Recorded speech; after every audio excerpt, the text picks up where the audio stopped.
नमस्कार किसान भाइयों और बहनों। मैं गरिमा भारती आप सभी का कृषि कनेक्शन के नए एपिसोड में स्वागत करती हूँ।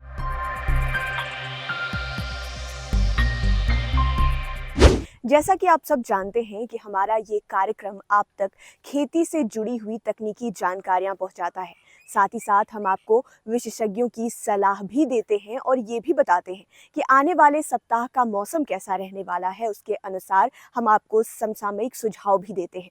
आज के इस एपिसोड में हम चर्चा करने जा रहे हैं मूंग की फसल के बारे में। जी हाँ, मूंग की फसल में जो रोग कीट लगते हैं उनका प्रबंधन और बचाव कैसे किया जाए, इस विषय में हम आपको विस्तृत जानकारी देंगे। आइए चलते हैं एसोसिएट प्रोफेसर और senior scientist doctor Sangeeta Sahni के पास। भारत में मूंग बीन प्रमुख दलहनी फसलों में एक है। इसमें बहुत सारी बीमारियां लगती है। यदि इसे सही समय पर पहचान के उसका निदान कर लें तो इससे होने वाले नुकसान से बचा जा सकता है।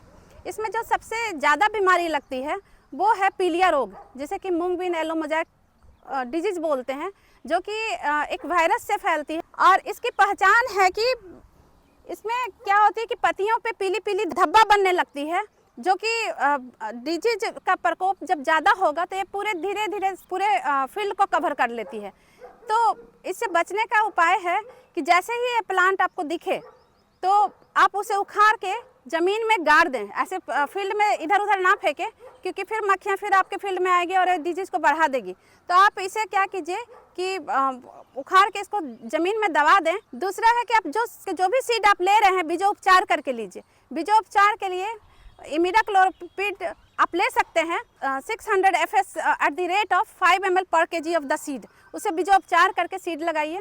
इसमें क्या है कि आप बॉर्डर लाइन भी लगा सकते हैं। 2 लाइन आप मेज का चारों ओर लगा सकते हैं या सोरगम भी लगा सकते हैं बॉर्डर लाइन, जिसकी कि हाइट अच्छी हो। तो उससे क्या होता है कि जो वाइट फ्लाई से फैलती है, सफ़ेद मक्खी से बीमारी फैलती है, उसके आवागमन में दिक्कत आती है। तो इसीलिए ये डिजीज ज़्यादा नहीं फैल पाती है। तो इससे भी आप डिजीज़ को कम कर सकते हैं, उसके प्रकोप को।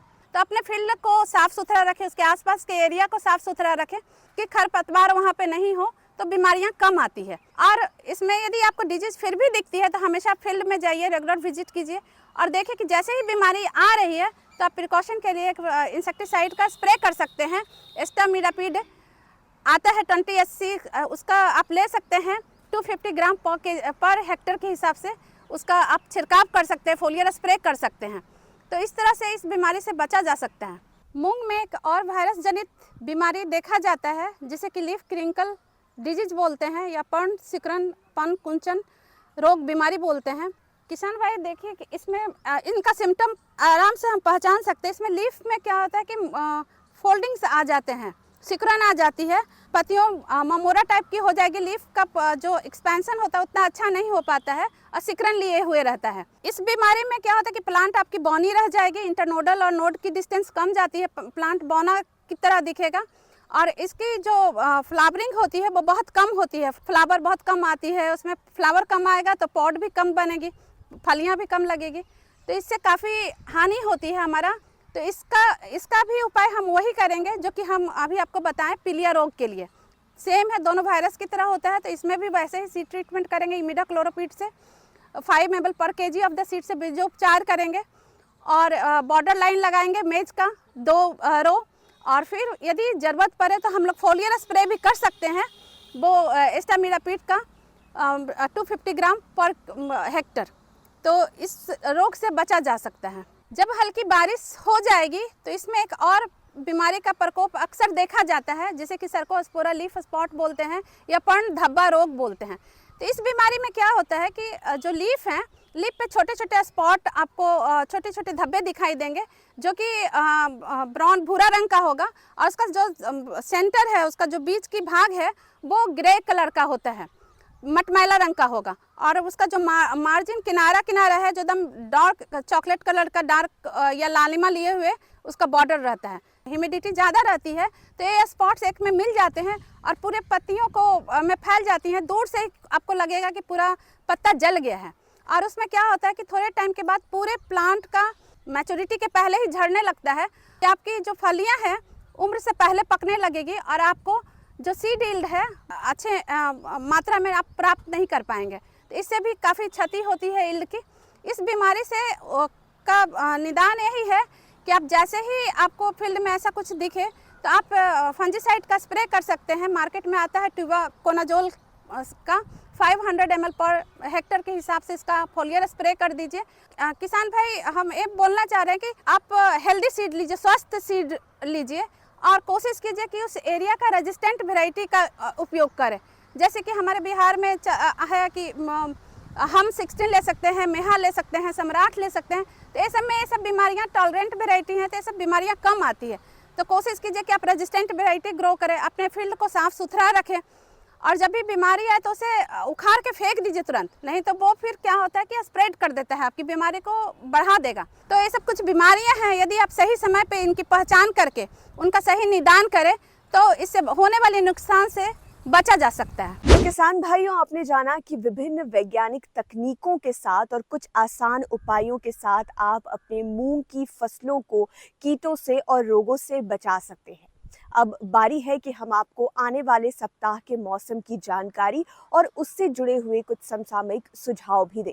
तो आइए जानते हैं कि 18 से 23 मई 2024 के बीच में आने वाला मौसम कैसा होने वाला है। पूर्वानुमानित अवधि में उत्तर बिहार के जिलों में हल्के से मध्यम बादल छाए रह सकते हैं। अगले 1 से 2 दिनों तक उत्तर बिहार में मौसम शुष्क रहने के आसार हैं। साथ ही साथ 21 से 22 मई के बीच में उत्तर बिहार के अनेक जिलों में मेघ गर्जन के साथ हल्की बारिश होने की भी संभावना जताई गई है। इस अवधि में अधिकतम तापमान 38 से 40 डिग्री सेल्सियस के बीच रह सकता है, जबकि न्यूनतम तापमान 24 से 26 डिग्री सेल्सियस के बीच रहने के आसार जताए गए हैं। सापेक्ष आर्द्रता की बात करें तो सुबह में 65 से 75% तथा दोपहर में 40 से 45% रहने के आसार हैं।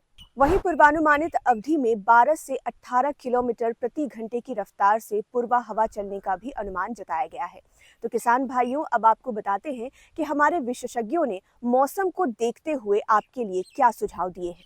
मौसम शुष्क रहने की संभावना को देखते हुए मक्के की कटनी, दौनी और उसे सुखाने के कार्य को प्राथमिकता देकर संपन्न कर ले।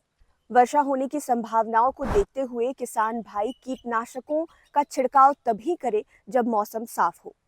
लंबी अवधि वाले धान के किस्मों की नर्सरी 25 मई से आप लगा सकते हैं। नर्सरी के लिए खेत तैयार करें। स्वस्थ पौधों के लिए नर्सरी में सड़ी हुई गोबर की खाद का उपयोग करें।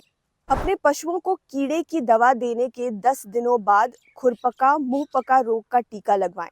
गर्मी के महीनों में पशु को 50 ग्राम नमक एवं 50 ग्राम खनिज मिश्रण दें। तो किसान भाइयों, उम्मीद है कृषि कनेक्शन का ये एपिसोड आपको बेहद पसंद आया होगा। आप ये जान पाए होंगे कि आप अपने मूंग के फसलों का बचाव किस प्रकार कर सकते हैं। साथ ही साथ हमने आपको मौसम की जानकारी और उससे जुड़े हुए समसामयिक सुझाव भी दे दिए हैं। अगर आप ये वीडियो सोशल मीडिया पर देख रहे हैं तो हमारे वीडियो को अधिक से अधिक लाइक करें और शेयर करें। यूट्यूब पर देख रहे हैं तो आप हमारे चैनल को सब्सक्राइब करें, वीडियो को लाइक करें। आपके कोई भी सवाल हो जो खेतीबाड़ी से जुड़े हो, आप हमें कमेंट सेक्शन में बेझिझक लिख सकते हैं। हम पूरी कोशिश करेंगे कि हम आपके सवालों का जवाब और समस्याओं का समाधान लेकर आए। धन्यवाद।